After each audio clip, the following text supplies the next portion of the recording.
Hey everyone, it's Will, Gamerdad, with another video for you.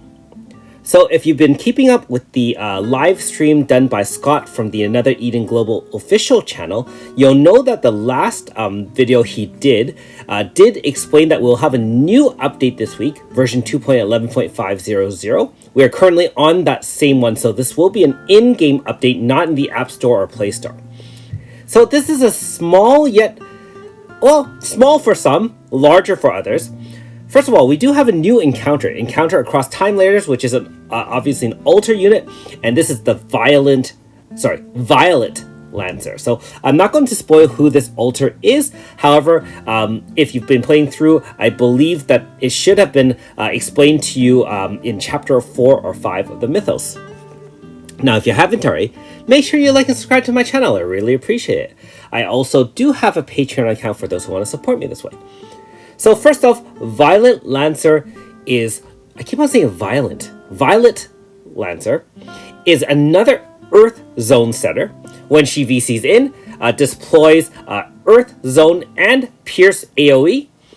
And keep in mind that she is an altar, so she does have another zone, and she has a specialized another sense passive. So this one, when she activates in another zone, you get this special icon called Overthrow. And basically what that means is as you encounter or fight tougher mobs or super bosses, you get an extra boost of damage based on the enemy level. And so you can actually get up to twice your existing damage, which is, think of it this way. You're using Pizzica and you already get double damage. You know how powerful that is with the Rhapsody Aria. This move does that while in another zone against really powerful enemies, depending on how much higher they are in general. Now, that being said, as a zone setter, obviously, she is already pretty good.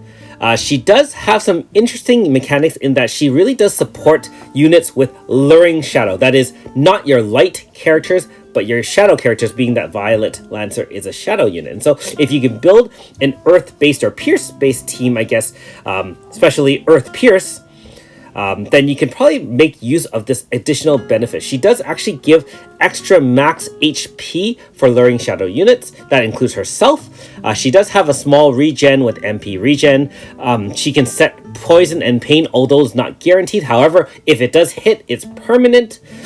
She does have a dual debuff on a single enemy, power and int 30%, which is crazy.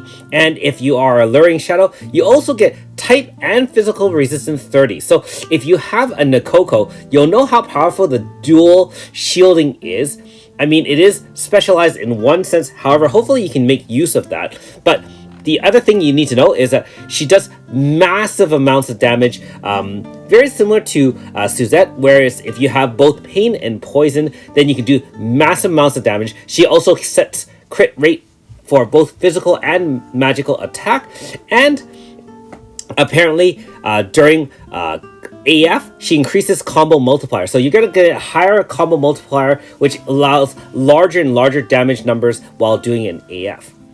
Also, when she is in another zone, the DPS move does inflict break. So yeah, you see more and more units now having these break statuses, and you can really play around with them to see what kind of,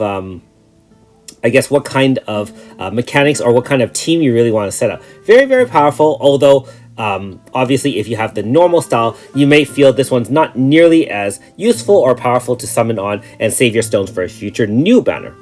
Now, that being said, the small versus large part of this update is that some people may want to try the new duel with the past, aka Battle Simulator or Boss Rush. And so this is going to be pretty exciting. It looks like you might have already had to do some boss rush because it says some sort of award accepting Sebastian's challenge. I actually don't know what award that is, but I have beaten most of the super bosses, if not all of them, currently in the game. And so hopefully I'll be able to unlock these new battle simulator courses and challenges to show you both the normal difficulty as well as the EX, which is the crazy stuff. So yeah, should see how it goes. I hear this one's going to be pretty challenging, so we'll see how that goes. Just like before, we do have two banners associated with any of these altar units, uprated at 1% times 4, Pierce version and Earth edition.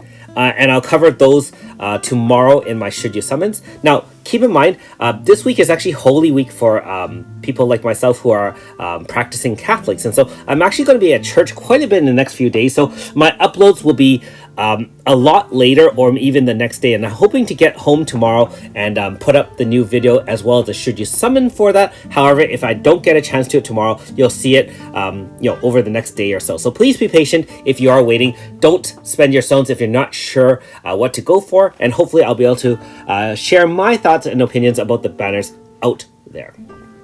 All right, so standard stuff. Fateful is also available 2 times max, 10% chance of the featured altar unit, which is not bad.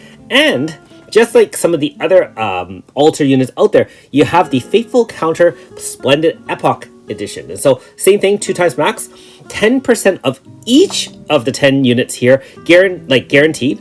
No other 5 stars available on that 10th encounter though. So there is some limit to what you can get. However, the list looks pretty darn good. You obviously have Violet Lancer as your featured. You got Iska ES, Kikyo AS, Hardy AS, Melody, Sukiya ES, Black Clad, Red Clad, Cyan, and Chio AS. All very, very powerful with the exception of Melody. I'm sorry, Melody fans. I'm sorry. But yeah, she's not really meta at the moment, although you might still collect her for waifu reasons. And you do have a chance to do, I guess, one quest of hers, but unlike other ones, you can only play the first quest just like before, and you don't get the other ones unless you have the unit itself. All right, so normal packages, 2,000 and 4,000 Chronostones if you spend stones. So hopefully you can stock up here if you've already spent some stones in previous banners. And I know there've been quite a run on very powerful magic water units. 5th anniversary, of course, and some other altars out there, so on and so forth. All right, so it looks like we're going to have some more exciting things to celebrate the 5th anniversary of the Japan release, and everyone wants this one. The Star Dream Encounter, aka the SDE, will be available as of tomorrow's update. And again, in my Should You Summon, I will cover some of my thoughts and opinions about what to select. And so, again, if you are planning to do the Star Dream, keep in mind that you don't have to do it until the very last day. I believe most of these stick around for 4 weeks.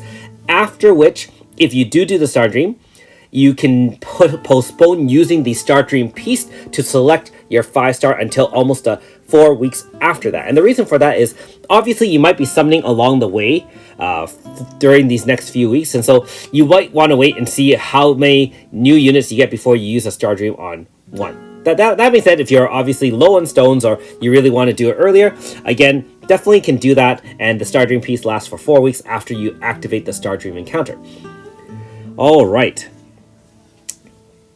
And hey, this one is perfect for poor people like myself. Gift of 1,000 Chronostones for free, one time, awesome.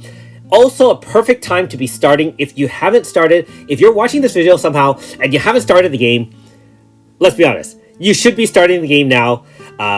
Free stones, free 5 stars, free increased login bonuses, which is 100 stones times 1 month. That is 3,000 extra. Well, not 3,000 extra.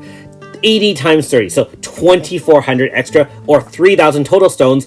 That means over the next month, 4,000 stones, which is a very, very nice amount of stones to get essentially for free.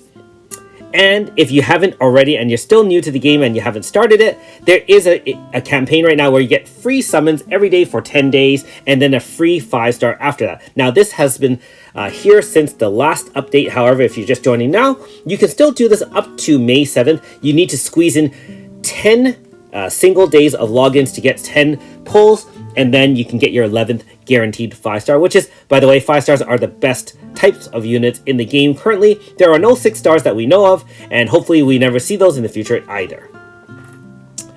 All right, so make sure you have yourself updated to 11.5, otherwise you won't get all these bonuses.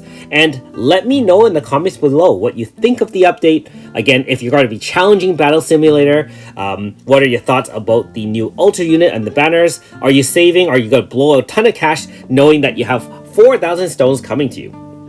As for myself, I do have the normal style version of this altar, so I obviously don't need to summon. I will painfully and slowly grind out the opuses required to side grade from the normal style to the altar. And even though I broke down and spent stones today, and I'm sure you caught that video if you haven't already, my 1k summon on the Flamel Lapis banner, I'm going to really try my best and tie my hands and not touch the summon and dreams button, and hope for better luck in future banners. Anyways, looking forward to the Battle Simulator boss rush. It should be quite the challenge, and I hope my roster and skill level is up to par. Anyways, thanks for watching. We'll see you next time.